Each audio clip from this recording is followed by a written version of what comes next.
Welcome to this lesson on Newton's law of cooling, applications of latent heat, melting points and boiling points, evaporation, and sublimation. In the previous lesson, we looked about practical demonstration on application of heat capacity specific latent heat. So this lesson is going to be intensive, and join me as we look at what melting point, boiling point is all about. You're welcome. Newton's law of cooling. Newton's law of cooling essentially talks about the rate of heat loss or gain by a body.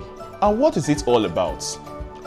Provided the difference in temperature between a body and its surrounding is quite small, the rate of heat loss or gain is directly proportional to this difference in temperature between the body and its surrounding.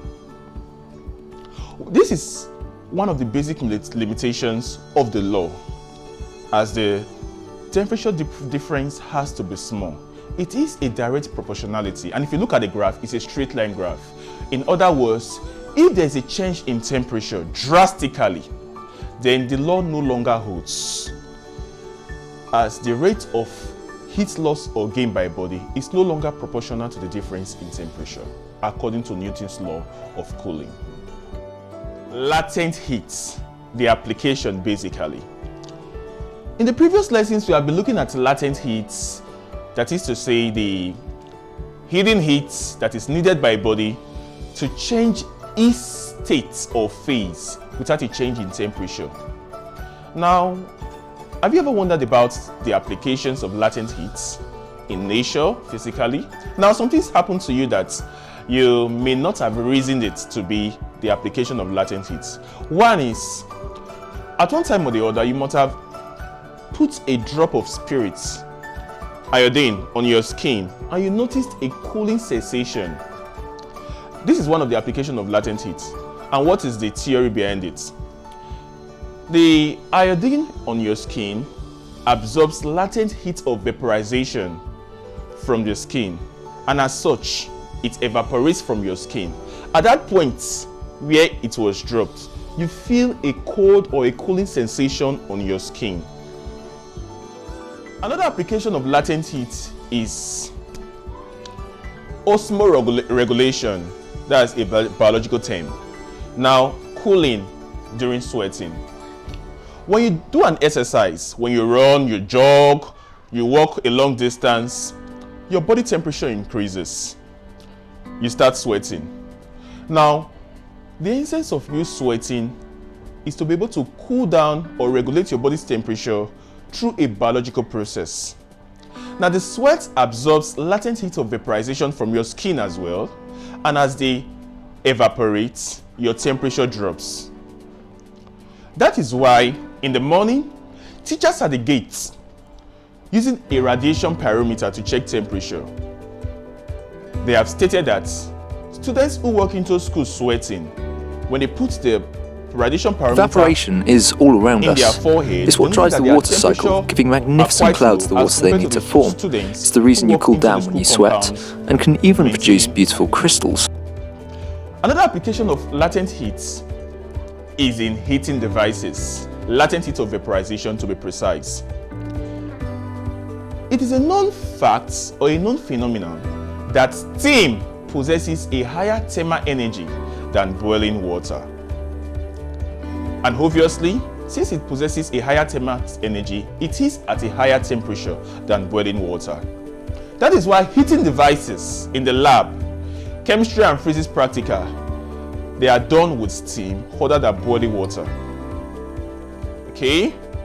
So these are some of the basic applications of latent heat. In terms of latent heat of vaporization, in terms of cooling and heating, as the case may be. This brings us to melting point and boiling point. It's a word we use every day. Melting, boiling. Sometimes you buy ice cream and then you notice that after walking the distance, the ice cream will no longer be frozen. We say it has melted. You boil food, you boil water, you cook food, you boil water, and you notice that at a particular temperature, the whole water starts moving violently, we say the whole molecules of the water, they are undergoing what we call boiling. Now, what is the scientific definition behind all this phenomenon? What is melting? Melting is simply the temperature at which the solid phase and the liquid phase of a substance are in equilibrium. For instance, ice. We know the temperature at which ice melts. That is 0 degrees what? Celsius. But for boiling, we say boiling is the temperature at which the saturation vapor pressure equals the external atmospheric pressure. Big language, right? Nothing. Now, what is boiling essentially? When you heat a liquid, the molecules at the bottom, which are absorbing heat, move upwards. We call it convectional currents to the surface. Now, the molecules at the surface move downwards. That cycle continues until an equilibrium temperature is reached. We say a thermal equilibrium state is attained. At that point, all the molecules of the liquid start boiling. Then, remember that the air exerts pressure. That is to say, the air that you are in exerts, we call it atmospheric pressure. Now, as the liquids are boiling, the molecules from the surface are going out. We call it vaporization. Now, boiling occurs at that point at which the vapor pressure, that is to say, the pressure exerted by the vapor, balances the external atmospheric pressure. Remember Newton's third law. Action and reaction are equal and what? Opposites. So at that point whereby the vapor exerted by the pressure, the pressure exerted by the vapor equals the external atmospheric pressure, we say boiling is occurring. So we define boiling as the temperature at which the saturation vapor pressure equals the external atmospheric pressure. That is boiling. The temperature. Remember, boiling occurs when the saturation vapor pressure equals the external atmospheric pressure. But when you add points to it, boiling points, we say it is the temperature at which the saturation vapor pressure equals the external atmospheric pressure. Please take notes. What is evaporation? It's an everyday phenomenon. If you drop a cup of water on the table and you decide to rush inside quickly to do one or two things, to come back to take that cup of water, when you come back, there might be a slight drop in the volume of water. But because this slight drop is not that's so insignificant, you may not notice it. This is because evaporation has occurred. Evaporation occurs at all temperatures. Please take notes. And what is simply evaporation? It is the movement of the molecules of water from the surface to the external atmosphere.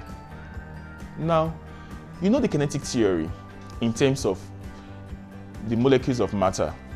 The solid molecules are heads close together and they vibrate about their mean position.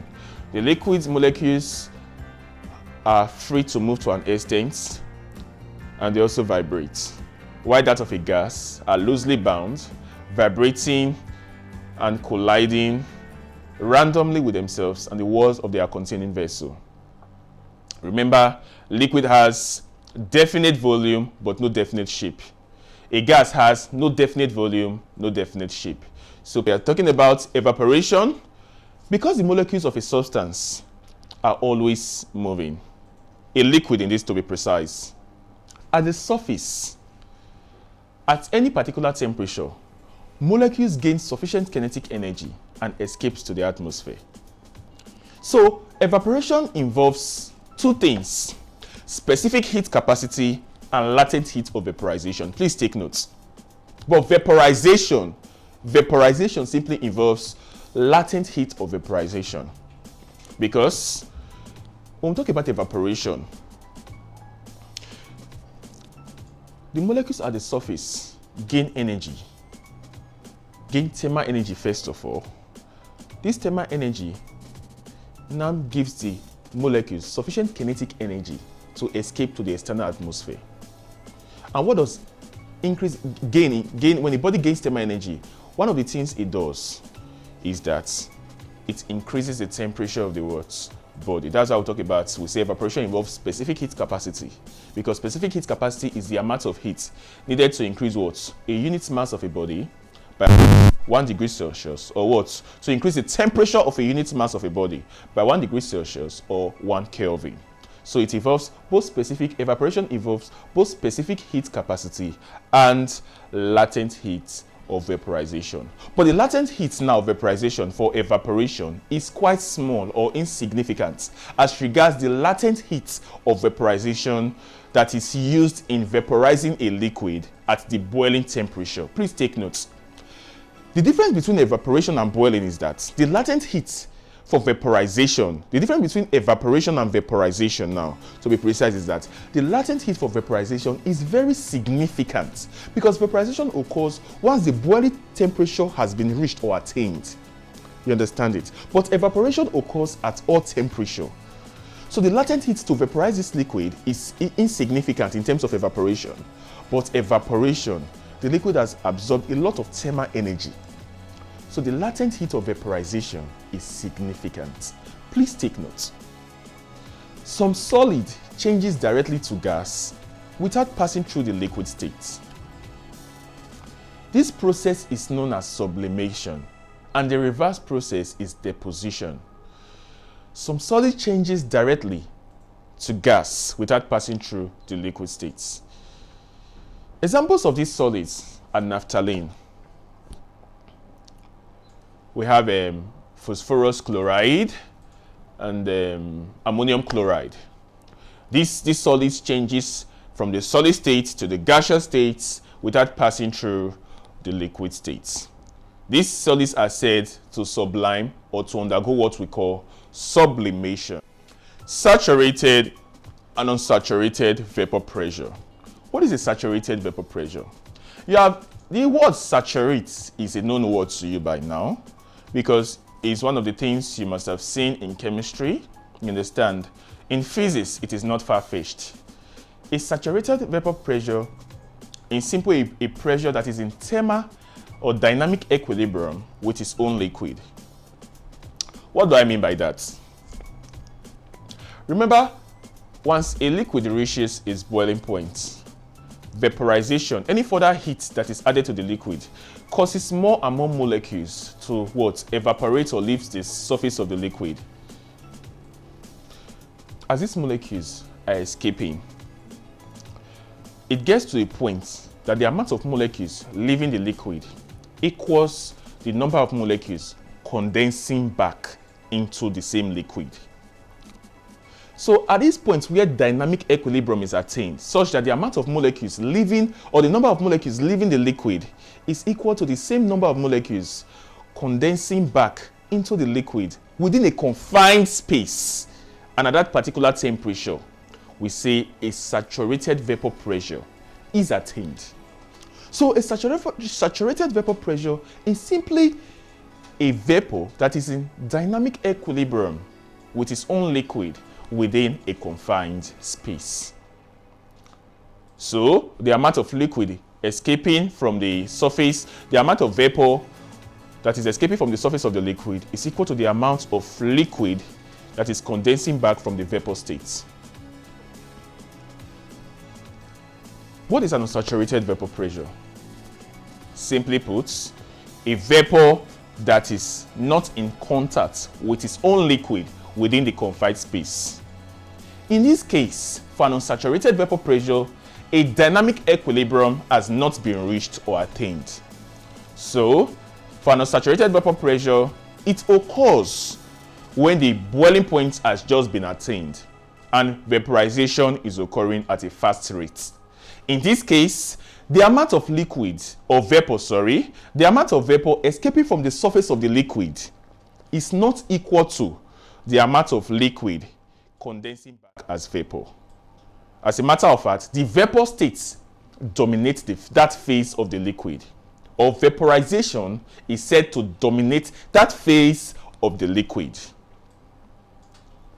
Good. Welcome back. It was an interesting session with you, and I'm glad you stayed with me up to this point. I must commend you once again And I must tell you, and I want to encourage you to keep up the good work. Please attempt the quizzes, the games, and all necessary assignments intended to boost your understanding of concepts and send home salient points. We'll meet again in the next lesson, and until then, bye for now.